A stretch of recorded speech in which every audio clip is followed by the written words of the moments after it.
And don't think that it's a bad thing that you see all the things that are wrong with the world or with your work or your job or whatever is going on. Again, I think it's a superpower. So reframe it so it's not a bad thing, it's a great thing. How you communicate does affect how others view you.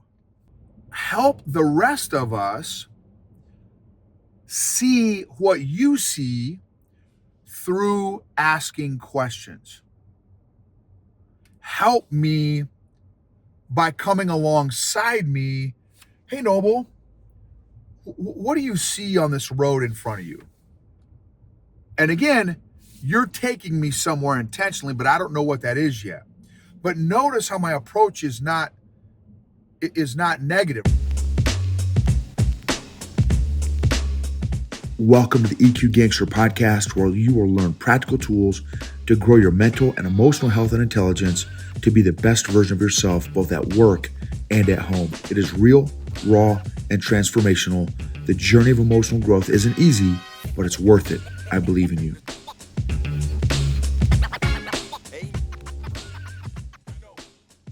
EQ Gangsters.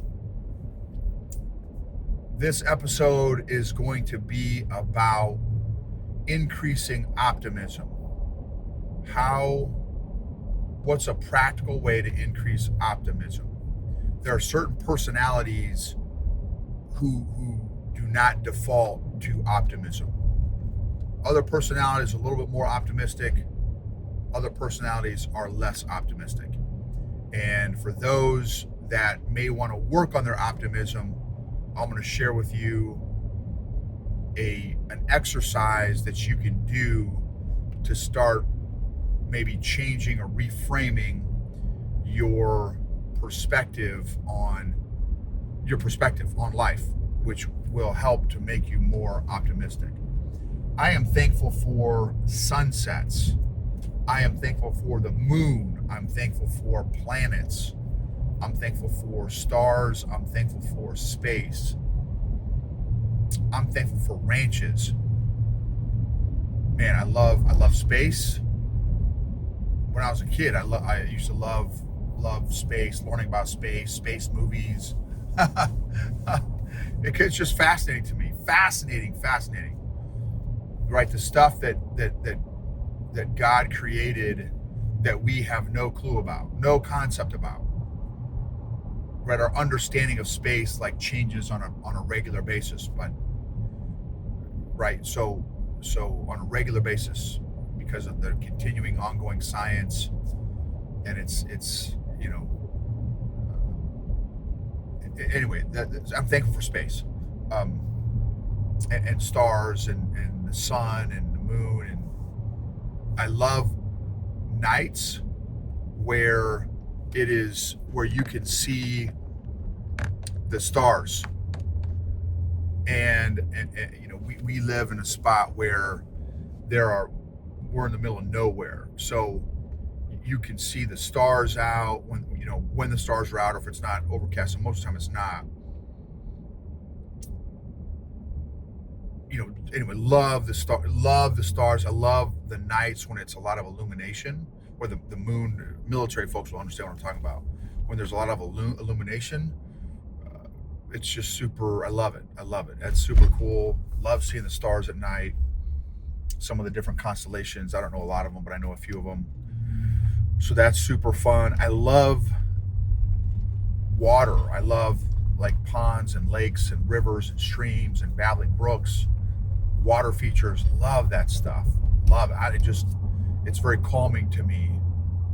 And I love seeing the little ripples on the water. There's a breeze coming through, and our neighbors bought swans, so we kind of share this body of water, and these swans, and I'm thankful for swans. I never thought swans would be a big deal, but they're really cool they're just really cool. Swans are really cool to look at, and they're just super chill.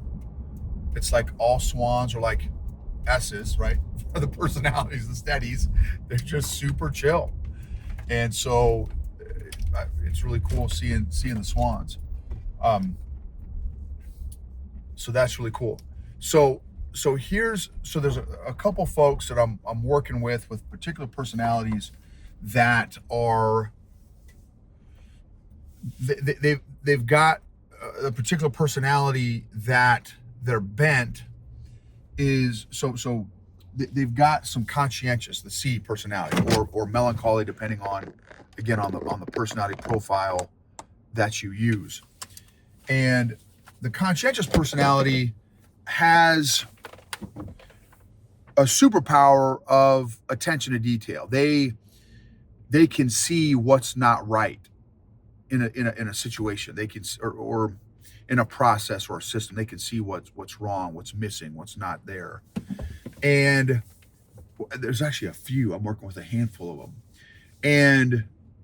and they almost feel like it's their obligation, their responsibility to bring up that negative thing, that the thing that doesn't work, the thing that's broke, the thing that needs fixing. Do you all know anyone like this? You may know someone like this. If it's not you, you may know someone like this. And again, in and of itself, that's not, I think that's a superpower. My personality as an influencer, I'm the shiny red ball guy. I'm the squirrel guy, right? So attention to detail, crap. I definitely, that's an area that is not my superpower. And so I think it's a superpower. How it's delivered matters. Oftentimes, this type of personality can come across as the Debbie Downer, the negative Nancy, the Eeyores of a team or of a family. And so what kind of my approach in coaching the C's that I'm working with is, and some of them they're SCs, some of them they're DCs or CDs or CSs. So it's not necessarily a pure C, but they have enough C where this is their dynamic. Is like, don't get rid of that. And don't think that it's a bad thing that you see all the things that are wrong with the world or with your work or your job or whatever is going on. I think it's a superpower. So reframe it. So it's not a bad thing. It's a great thing. How you communicate does affect how others view you. And here's the other dynamic. A lot of times C's are the most thorough, the most deliberate thinkers of all the personalities. And so help the rest of us see what you see through asking questions. Help me by coming alongside me. Hey, Noble, what do you see on this road in front of you? And again, you're taking me somewhere intentionally, but I don't know what that is yet. But notice how my approach is not negative, right? It's so, for example, rather than coming up and saying, Noble, you see that big, massive pothole in the middle of the road where all these cars can blow their tires and get in a wreck and people can die, right? Rather than coming out and saying that, help me think better. So I got three things. So, hey, Noble, what do you see on this road in front of you? Well, I see there's some yellow lines, there's some white lines, there's a little bit of a lip to the road. There's some rocks and dirt and stuff on the road. There's some vehicles passing by. There's a red fire hydrant. There's a few trees. There's some telephone poles. Okay, good. Yep, you're on track, Noble. What else do you see? What else do you see on the road? Let me look. Like, hey, Noble, what do you see on this side of the road over here? Like, those are great observations, by the way, Noble. Great observations. You're affirming me. But you're still helping me think better by asking me good questions, starting big, working your way down. So you're taking me somewhere. I don't know where it is yet, but you're taking me somewhere. Okay, hey, yep, you're right, Noble. Great. There's some trees over there. There's a mailbox over there. Oh man, I missed the mailbox. Yep, some mailbox over there. There's some telephone poles. There's some, red fire hydrant. There's a power box over there. What else? How about on this side of the road, Noble? What do you see? Anything jump out at you on this side of the road? Man, let's see here. Oh man, there's a is that a hole? And that's a pothole over there. Okay, Noble, that's great. Great observation. You're right. There is a pothole over there. Noble, how do you think that pothole could affect or impact the vehicles on the road? Okay, that's a good question. Man, well, I mean that could it could maybe pop a tire. It could, if it's deep enough, it could cause like some steering challenges where it could maybe even lead to some wrecks and stuff. Noble, that's great. I agree. Some great observations. So now, Noble, great observations. What do you think are some possible solutions now for that pothole, for us to kind of fix that pothole as a team? Right? You see what's happening here? So you still have your superpower. You know that pothole needs to be fixed. You know it's there. Everyone else is missing it. But rather than coming out and throat punching me saying, hey, Noble, you're an idiot. Why don't you see that pothole that needs to be fixed? Right? Which is, or maybe you didn't call me an idiot. Some do, though. And some C's can be condescending because you think that everyone should see what you see. But the reality is nobody sees what each other sees, because I'm going to tell you right now, the C's don't see what I see in people and relationships, right? So I could just as easily call a C an idiot for not seeing the people stuff that I see, but I don't, right? Because that's not a way to win people over. That's not going to, people are not going to want to work with you. And they're, if you're enough of a rear end, they will go against you. So yes, I see the pothole. And if you throat punch me again and call me an idiot, let me tell you what you can do with your pothole. You can go live in it, right? You can pound sand is what you, right? So, but some of these C's, this is how they approach, right? But if you approach that way through questions, helping me, coming alongside me, knowing that Noble probably doesn't think like you do, right? You're way more thorough of a thinker, deliberate of a thinker than I am. You can help me. And now you've not only accomplished the same thing, we're going to get this pothole fixed, but you've helped me. You've added value to me. Now you've created an advocate and an alliance with me instead of an enemy. Instead of me wanting to avoid you, I'm like, crap. Okay, well, man, I had a great interaction with Susie.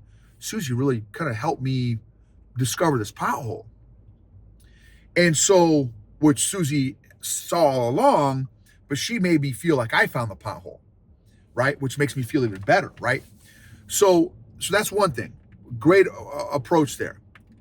Number two is if you're a C or a C, so you can maybe use some of this stuff to coach a C, and maybe you have a kid or a family member who's a C personality, conscientious personality.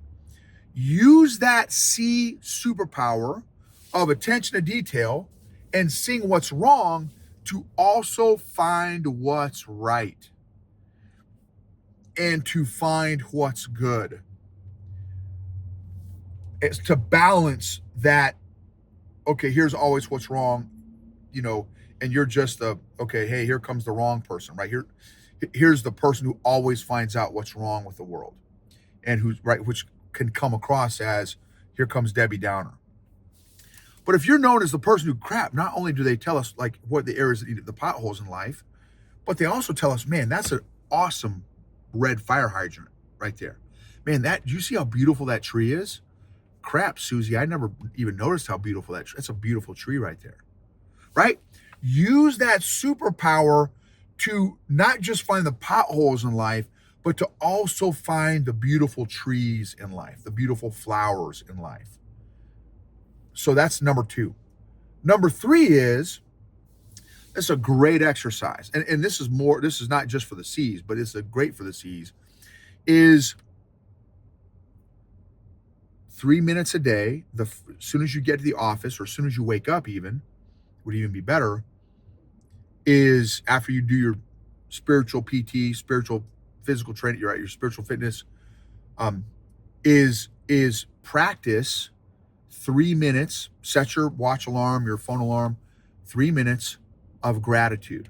And I will tell you, gratitude muscle is a real thing. And I say muscle, I'm using that as an analogy. There are some people, like here, I do this exercise with a lot of my clients. I'll set the alarm. It's okay for 5 minutes. I'm going to shut off my camera. I'm going to mute myself for 5 minutes. We're going to do some work together, but separately, and then we're going to talk about it. And we're going to do gratitude exercise, gratitude push-ups. So you write down everything you're grateful for. I'll write down everything I'm grateful for, and then we'll compare notes. And not to compare, but just to hear. I want to hear what they're grateful for. I want them to hear what I'm grateful for. And I will tell you, a lot of leaders do not have strong gratitude muscles. After 5 minutes, some will have 5 things they're thankful for. Some will have 11 things they're thankful for. Because I've been doing this a while, dude, I've got 40, 50 things I'm grateful for. And it's different every single time. So practice gratitude. And I would also challenge you,